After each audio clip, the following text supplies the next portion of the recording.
Join our community by subscribing. Every click helps us share more stories like this one. The introduction. The town of Millersfield had always cradled its secrets, like an old weathered blanket worn, frayed, heavy with the weight of history. Nestled between the rolling hills of Wisconsin, it was a place where everyone knew each other, where the gossip flowed as freely as the creek that wound through the wood. Children played in the streets, their laughter a sharp contrast to the shadows cast by the towering oak trees. The air was thick with nostalgia, the kind that clung to your skin long after you'd left the place behind. But on the morning of September 14th, 1997, something shifted beneath the town's seemingly idyllic surface. The gentle hum of rural life was shattered when the local sheriff's department received an anonymous tip. A body had been found on the outskirts of the Millersfield forest, a young woman, lifeless, hidden beneath a thin layer of fallen leaves. As the sun broke through the clouds, casting light on the horrors that lay beneath the surface, the sleepy town was unprepared for the storm that was about to engulf it. Sheriff Rick Thompson, with over 2 decades of experience, knew the forest like the back of his hand. But this time, a sense of foreboding tightened in his chest as he led his team deeper into the thicket. The scene was unsettlingly quiet, the rustle of shifting leaves the only sound accompanying the pounding of their hearts. What they uncovered in those woods would transform Millersfield forever. The victim. As the first responders secured the area around the body, a wave of unease rippled through the team. The victim, a 22-year-old named Sarah Reynolds, had been a familiar face in Millersfield. She was the kind of girl who lit up a room with her laughter, known for her volunteer work at the local community center and her love for the outdoors. Friends often described her as spirited and vibrant, someone whose future seemed bright and full of promise. What remained were unanswered questions and the stark reality of an all-too-early demise. The coroner's initial examination revealed that Sarah had suffered blunt force trauma to the head. The rest of her body bore no signs of struggle, leading investigators to theorize she had been taken by surprise. Sheriff Thompson couldn't shake the feeling that this crime had struck at the heart of their close-knit community. And with each passing minute, the urgency to uncover the truth loomed larger. As the sun began to set, the team gathered for a briefing in the sheriff's office, the weight of the day heavy upon their shoulders. Sheriff Thompson laid out the evidence: Sarah's last known whereabouts, friends she had been with the night before, and potential suspects. Each piece felt like a puzzle that needed to be assembled before the ghosts of guilt began to rise among the unsuspecting townsfolk. That night, as darkness fell over Millersfield, whispers began to circulate. Familiar faces exchanged worried glances. Neighbors who had shared meals and memories now eyed one another with growing suspicion. The crime scene. The air was thick with the earthy scent of decay as Sheriff Thompson and his team returned to the forest. Daylight had faded, but the grim assignment required them to push forward. Flashlights pierced the darkness, cutting through the gathering mist as they trekked back to the scene where Sarah's body had been discovered. Each footstep crunched softly over twigs and leaves, amplifying the eerie silence that surrounded them. Upon arrival, the forensic team was already at work, meticulously documenting every detail. Bright yellow markers littered the ground, indicating key pieces of potential evidence. A broken branch, a torn fabric snagged on a thistle, and a discarded cigarette butt resting near the edge of the clearing. Sheriff Thompson's heart raced at the realization that these small fragments could hold the key to understanding what had transpired. The team collected samples and surveyed the area with scrutiny. One of the forensic specialists noted the absence of any struggle marks in the underbrush, suggesting she had not wandered here willingly. The soft rustle of leaves overhead gave an ominous backdrop as they combed through the scene, each member acutely aware of the gravity of their task. In the moments of quiet reflection, Sheriff Thompson stared into the distance, contemplating Sarah's fate. Her vibrant spirit had been extinguished in this very spot, and he knew they were racing against time. With every candle flickering in the homes of Millersfield, the pressure to provide answers grew heavier. As the last light faded from the sky, they packed up the evidence, each piece a reminder of the tragedy that had befallen the town. The crime scene left behind a haunting echo of what was lost. The early investigation. In the days following the discovery of Sarah Reynolds' body, Millersfield found itself in the grip of fear and uncertainty. Rumors and speculation permeated the air, each whispered conversation heavy with dread. Sheriff Thompson and his team set to work, determined to piece together the fragments of Sarah's last hours. The urgency to find answers drove them deeper into the investigation, revealing a community unprepared for the violence that had infiltrated its borders. Sheriff Thompson convened a series of interviews with Sarah's friends and acquaintances. The buzz of the police station was palpable as officers navigated through memories and recollections, delving into the life of the young woman who had brought light to so many. A tumultuous relationship with Mark Keller, a local carpenter. While his heartbreak was palpable, investigators couldn't help but wonder if something darker lurked beneath the surface. The team worked through the details, investigating Jake's whereabouts on the night of Sarah's death. Each lead opened doors to more questions, resulting in late nights filled with adrenaline and caffeine. While the small town was united in grief, shadows of suspicion began lurking behind closed doors. The weight of Sarah's tragic ending settled heavily on her friends, each grappling with survivor's guilt amidst the community's eyes watching them closely. Sheriff Thompson knew that time was not on their side. The longer they took to unravel the truth, the deeper the anguish would set in among the residents. The dead ends. As the days turned into weeks, the initial fervor of the investigation began to fray. Each lead that Sheriff Thompson and his team pursued often approached a dead end, spiraling into disappointment and frustration. The small town felt increasingly insulated, the whispers shifting from concern to outright fear.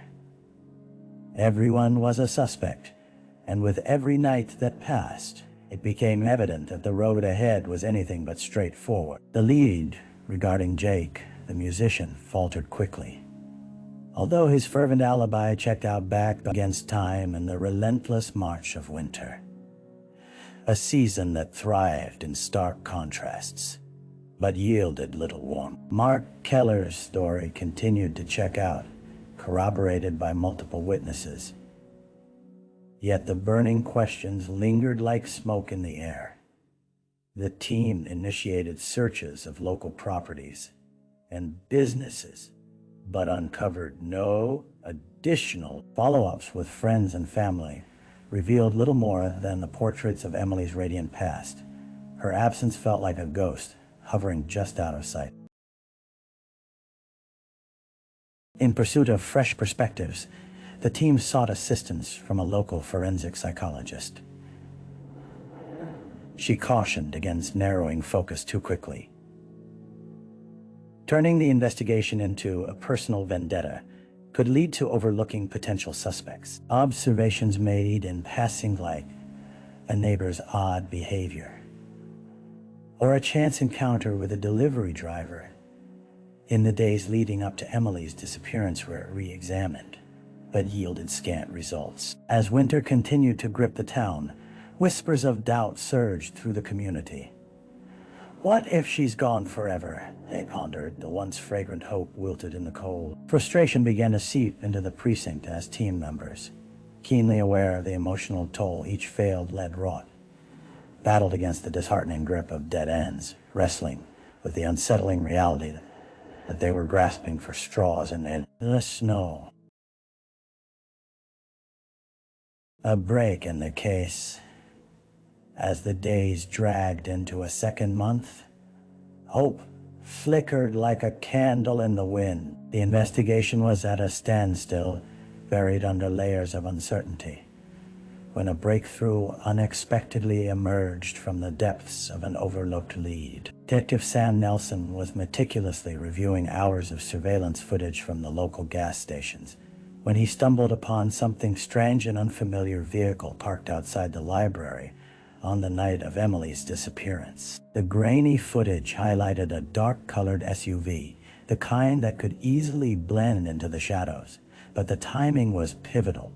As the clock struck closing time, the vehicle lingered just outside the frame, its engine idling as a figure stepped out. The timestamp confirmed it.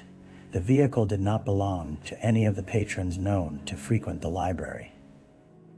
Eager to delve deeper, Detective Nelson tracked down the license plate number, evidently obscured but decipherable in the video. The officers' excitement grew as they discovered it was registered to a local man with a history of minor altercations, a pattern that had gone unnoticed during the initial sweep of possible suspects.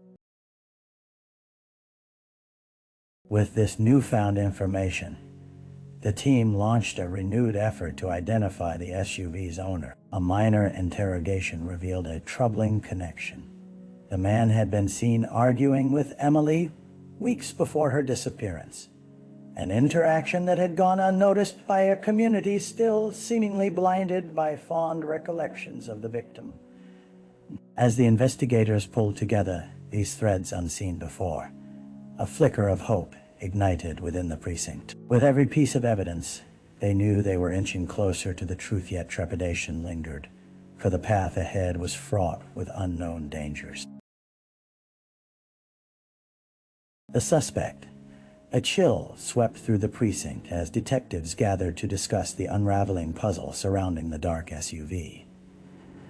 The owner, a man named Thomas Gray, was known in town as a reclusive figure, his life shrouded in whispers and rumors. Having lived in Westfield for over a decade, his behavior had always straddled that line between eccentric and alarming. Those who had crossed paths with him recalled discordant tales, erratic encounters, drunken outbursts, and fleeting moments of unsettling aggression. Detectives launched a focused stakeout to observe Gray's residence, a weathered wooden house perched on the outskirts of town. The property bore testament to neglect, paint peeling from the walls, weeds choking the garden, and the faint odor of decay wafting from the depths of the surrounding forest. As they sat in their unmarked vehicles, the anticipation built, impatience cloaking the officers like an oppressive weight. Day after day, the same monotony ruled. Bouts of silence punctuated by the call of distant crows and the rhythm of passing cars. Just when hopes waned, a break in routine occurred. On a particularly blustery afternoon, Gray's SUV emerged from the shadows and hit the road, a low growl of exhaust echoing through the stillness. Detectives followed him discreetly, a sense of diligence pushing through their weariness. The trail led to a secluded area near the lake, a favorite spot known to many locals, but seldom frequented during the harsh winter months. Gray parked, seemingly unaware of the eyes upon him. As night deepened, something caught the detective's attention. The flicker of a flashlight danced across the uneven landscape, a ceaseless movement that ignited both curiosity and alarm. With their hearts pounding, they marked their focus on Gray's activities, knowing that this could very well lead them closer to unraveling the threads of Emily's fate. Yet, with every turn of events, the specter of fear loomed. Larger. Could they be right? Or was it merely a case of misjudgment? The trial. Months eclipsed since the disappearance of Emily Harrison, and the air was ripe with anticipation as the trial of Thomas Gray commenced. The quaint town of Westfield huddled together in the courtroom, tension radiating from the faces of those who had once known their victim in life. They were bound not only by their sorrow, but by a collective yearning for just to see a resolution to the heart-wrenching mystery that had enveloped their community. The prosecution painted a compelling picture, methodically outlining the timeline that led to Gray's arrest. They cited the surveillance footage of him lingering outside the library, followed by eyewitness accounts detailing his tumultuous personality, his volatile temper, and his history of confrontations with Emily. Authorities described how he had been seen arguing with her on multiple occasions, each incident more alarming than the last. And the jury listened intently, absorbing the gravity of the prosecution's narrative. Gray, taking the stand, bore a hollow demeanor, his pallid face betraying little of the human emotions that coursed beneath. He defended himself with oblique insistence, claiming innocence, asserting that he had been wrongfully accused. The defense attorney emphasized the lack of solid evidence linking Gray directly to Emily's disappearance, suggesting that the fear surrounding him stemmed simply from rumors and prejudice. Family members of Emily sat silently in the courtroom, anguish etched in their expressions as they listened to the testimony. Tearful recollections from friends, now set against a chilling backdrop, recalled the life of a girl who had brought light to their lives. Moments spent laughing together were starkly contrasted against the stark silence of her absence. As arguments swirled through the air, the atmosphere thick with emotion, the jury retreated to deliberate. Outside, the community waited on tenterhooks, hearts heavy with the echoes of regret for a life cut short, praying that justice would prevail against the shadows of doubt that still lingered. The aftermath. The verdict rang through the solemn courtroom like a bell tolling in the stillness of a forgotten town. Thomas Gray was found guilty of the charges against him, and the collective exhale from the gathered crowd felt like both a release and a weighty burden. Familia embraced, tears mingling with relief and sorrow, while Gray was led away, his expression inscrutable caught somewhere between defeat and disdain. In Westfield, life attempted to claw back to normalcy, but the shadows of the past still lingered, haunting the very air that had once felt welcoming. Memorials for Emily flourished across town, flowers laid at the library entrance, and trees adorned with handmade signs bearing her name. Each tribute was a reminder, a testament to her life, but also a cry from a community searching for closure. As the residents slowly turned their focus to healing, others battled with their own internal struggles. Emily's parents, once pillars of the community, now found themselves retreating from. The loss left its mark, a silent ache anchored deep within their hearts.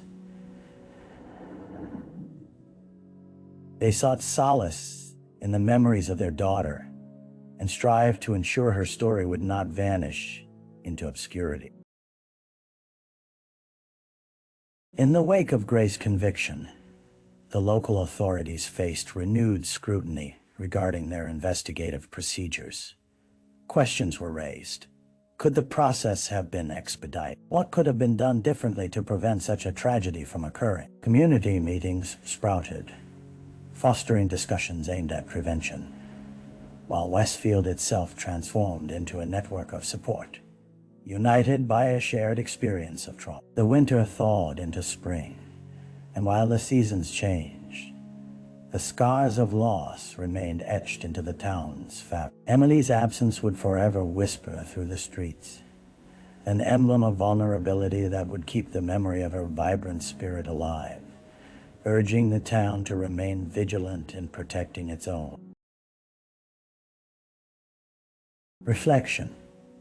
As the seasons turned once again, Westfield began to embrace the gentle warmth of summer. Yet, the chill of Emily Harrison's absence lingered in the hearts of many. Years later, a small gathering on the anniversary of her disappearance drew friends and family back to the library where she had spent countless hours. An intimate vigil was held, memories shared amid the flicker of candles as laughter and tears intertwined. As Emily's closest friends spoke, revealing stories that encapsulated her vivacious spirit, there was an underlying current of hope. They spoke of the legacy she left behind, emphasizing the importance of community vigilance in the face of tragedy. The initiative, born from heartbreak, now stood resolute, advocating for safety measures aimed at awareness and prevention. Time did not erase the scars, but it did nurture resilience, a collective understanding that healing was a journey best traversed together. Among the floral tributes and the soft murmur of shared memories, each attendee silently vowed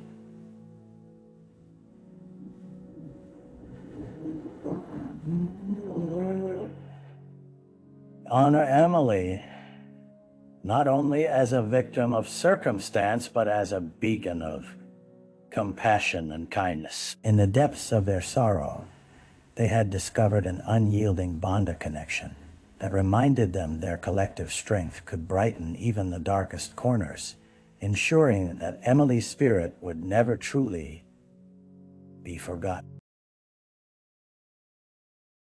With a heavy heart but a determined spirit, Thompson stood up, brushing off the remnants of fallen leaves. He walked back toward town, fully aware that the journey of remembrance was as vital as the pursuit of justice. Millersfield would rise again. It would take time, but eventually it would heal.